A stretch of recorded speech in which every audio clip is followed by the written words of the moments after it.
Hi hello எல்லாம் எப்படி இருக்கீங்க? நல்லா இருக்கீங்களா? இன்றைக்கி நாம் எப்பயும் போல் கொய்யா தோட்டத்துக்கு வந்தாச்சுங்க. ஓகேங்களா? இது தைவான் பிங்க்குங்க. காய் பார்த்தாவே தெரியும். நல்லா புஃப்னு பொஸ்ன்னு இருக்கும். நல்லா கலர் பளிச்சுன்னு இருக்கும். நீங்கள் கடிக்கும் போது நல்லா பஞ்சு மாதிரி ஒரு ஆப்பிளாவது கொஞ்சம் ஹார்டாக இருக்கும்னு வச்சுக்கோங்களேன். ஆப்பிளை விட சீரியஸாக சொல்கிறேன், இந்த தைவான் பிங்க் பார்த்திங்கன்னா ஆப்பிளை விட ரொம்ப சாஃப்டாக இருக்கும். சாப்பிட்றதுக்கு அவ்வளோ ஜூஸியாக இருக்கும். நல்லா மெத்துன்னு இருக்கும். ரொம்ப கஷ்டம். ஏன்னா விதை பகுதி ரொம்ப கம்மியாக இருக்கும். ஃபுல்லாக சதை அதிகமாக இருக்கும். சாப்பிட்றதுக்கு செமையாக இருக்கும். எனக்கு கொய்யாலே பிடிச்சது இந்த தைவான் பிங்க்கு தான். ஒயிட் இருக்கும், பட் ஒயிட் டேஸ்ட் வைஸாக பார்த்திங்கன்னா கொஞ்சம் கம்மியாக இருக்குது. இந்த தைவான் பிங்க் நல்ல டேஸ்ட்டாகவே இருக்குங்க. கண்டிப்பாக இல்லை, இது நல்லா இல்லை அப்படின்னு நீங்கள் யாருன்னா சொன்னீங்கன்னா மறக்காமல் கமெண்ட்டில் சொல்லுங்கள். ஓகேங்களா? நான் சொல்கிறேன், கண்டிப்பாக தைவான் பிங்க்கு சூப்பராக இருக்கும். இது ஜஸ்ட்டு 30 rupeesங்க பிளான்ட்டு. நான் வாங்கி வைக்கும் போது குட்டி பிளான்ட் தான் பாருங்கள். என் ஹைட் கூட இல்லை, குட்டி பிளான்ட்டு தான். நான் நிறைய காய்க்கும்.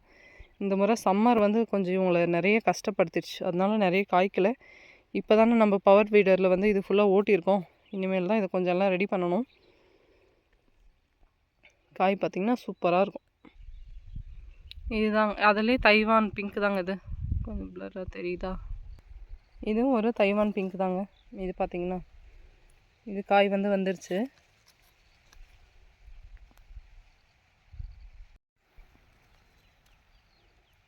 காய் பார்த்திங்கன்னா எப்படி தெரியுது?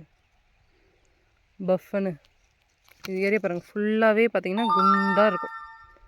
எல்லா சைடும் பார்த்திங்கன்னா பஃப்னு இந்த லைன் இருக்கு இல்லையா, ஐ மீன் கொய்யாவில் இப்படி லைனாக இருக்கும் இல்லையா, இந்த லைன்லாம் ஈவனாக ஃபுல்லாக புஃப்னு இருக்கும். அப்போ தான் இந்த காய் வந்துட்ட மாதிரி அர்த்தம் நமக்கு. ஓகேங்களா? அவ்வளோ ஒரு நல்லாயிருக்கும். குழந்தைங்களாம் விரும்பி சாப்பிடுவாங்க. 30 rupees தான் இந்த பிளான்ட்டு. உங்களுக்கு கிடச்சா கண்டிப்பாக வாங்கி வைங்க. ஆனால் தைவான் பிங்க் வைங்க. கொய்யாவில் நிறைய வெரைட்டி. நம்மளுக்கு தெரிஞ்சது கொய்யா மட்டும்தான். கொய்யாவில் இருக்கிற எல்லாமே சுகருக்கு ரொம்ப நல்லதுன்னு சொல்கிறாங்க. இலையிலேருந்து எல்லாம் நம்ம காய்ச்சி வடித்து டீ மாதிரிலாம் குடிக்கிறோம். அதுக்கு பதிலாக நம்ம அதனுடைய ஒரு செடியினுடைய ஃபுல் ஸ்ட்ரென்த்தே அதனுடைய ஃப்ரூட்டில் தான் இருக்கும், பழத்தில் தான் இருக்குமே. இப்போ நமக்கு பழமே நம்ம சாப்பிட்லாம்ல, ஏன் நம்ம இலைகளை பறித்து சாப்பிட்ணும்? கிடைச்சா தாராளமாக கொய்யா வாங்கி சாப்பிடுங்க. Hi hello. இப்போ நம்ம சீமை இழந்த செடிக்கு வந்துடுச்சுங்க. பார்த்திங்கன்னா எப்படி இருக்குது பாருங்கள். காயும் பூவும் பார்க்குறதுக்கு அவ்வளோ சூப்பராக இருக்குது. ஆனால் இலை ஃபுல்லாக இலை அப்படி தான் இருக்கும். இழந்த இலைனாவே நிறைய பூச்சி தாக்குதல் இருந்துட்டு தான் இருக்கும். காய் பாருங்களேன், பூ காய் ஃபுல்லாக இருக்குது. காய் இப்போ தான் கொஞ்சம் பெருசாக வளருது பாருங்களேன். ஒரு இலைக்கு ஒரு காய் இருக்குங்க கம்பல்சரி. கொத்தாக இருக்கும் காய் இந்த செடிங்களில். பாருங்களேன், ஃபுல்லாக நீங்கள் இந்த ஸ்க்ரீன் எங்கெங்கெல்லாம் போகுதோ அது ஃபுல்லாமே நம்மளுக்கு காய் தான். அது எவ்வளோலாம் வேஸ்ட்டாக போகுதோ போயிட்டு நம்மளுக்கு மீதி கிடைக்கிறதே போதுங்க. ஏன்னா மருந்து குழந்தைங்க சாப்பிட்றாங்க, அதனால் மருந்தெல்லாம் நம்ம போடுறதில்ல. எவ்வளோ காய் பாருங்கள். காய் காய் இருக்கிற மாதிரி ஃபுல்லாக எறும்பு இருக்குது.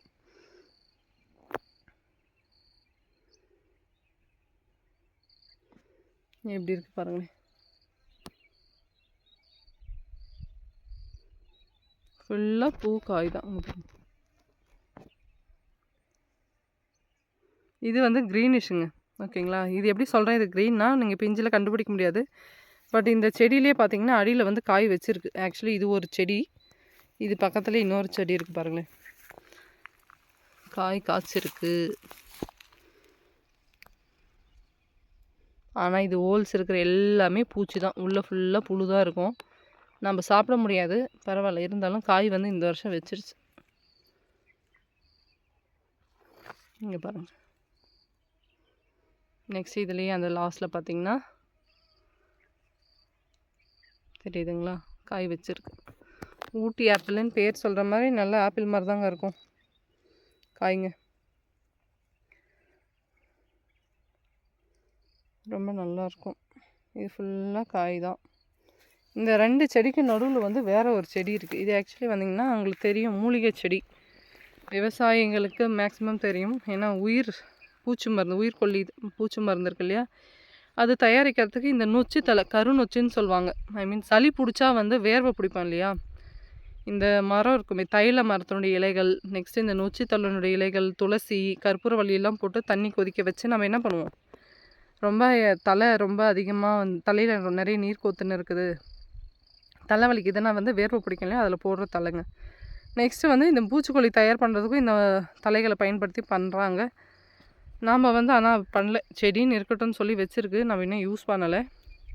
இந்த செடி வச்சாவே வீட்டுக்கிட்ட கரு நொச்சியோ இல்லை பச்சை கலர் நொச்சி செடியோ வச்சாவே கொசுவே வராதான் வீட்டுக்கிட்ட அப்படின்னு சொல்லிட்டு ஒரு அக்ரி மேம் சொன்னாங்க.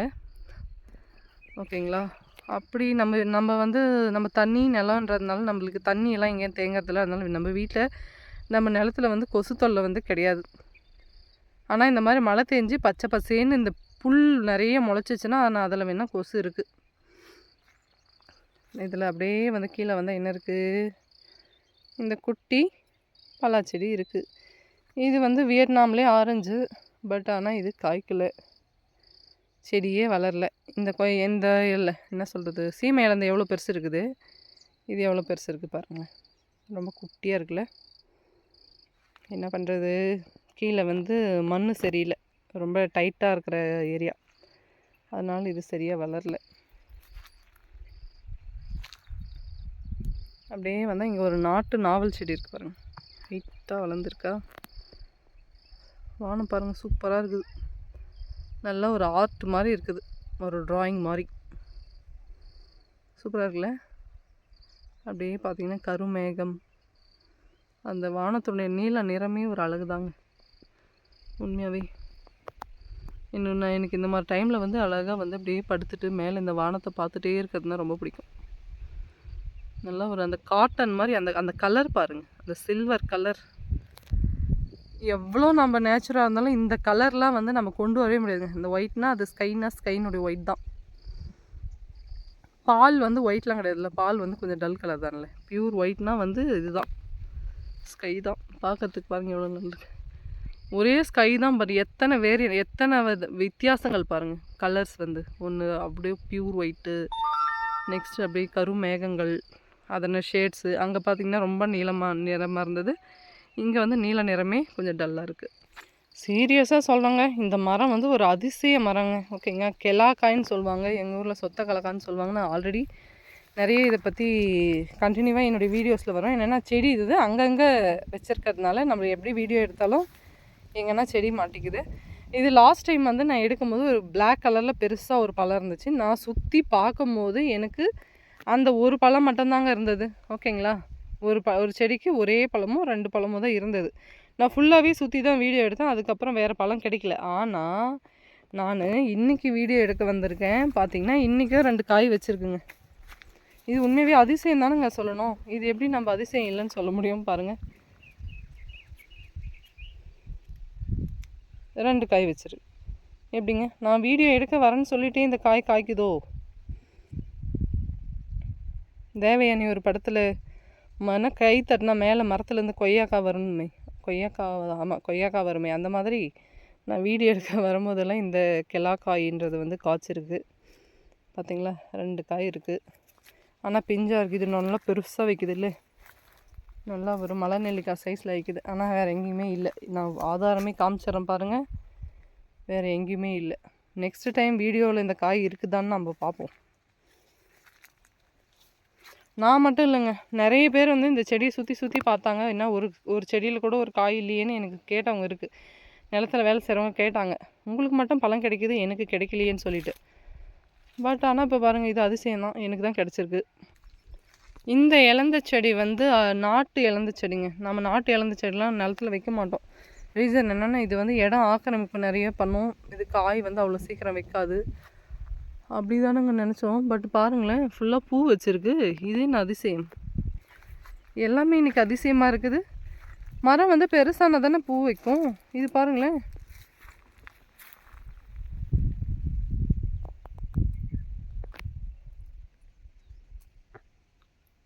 குட்டி செடியாக தான் இருக்குது. இது ஆக்சுவலி இது நாட்டு செடி, நம்ம விதையோ அந்த மாதிரிலாம் போட்டு முளைக்கலைங்க.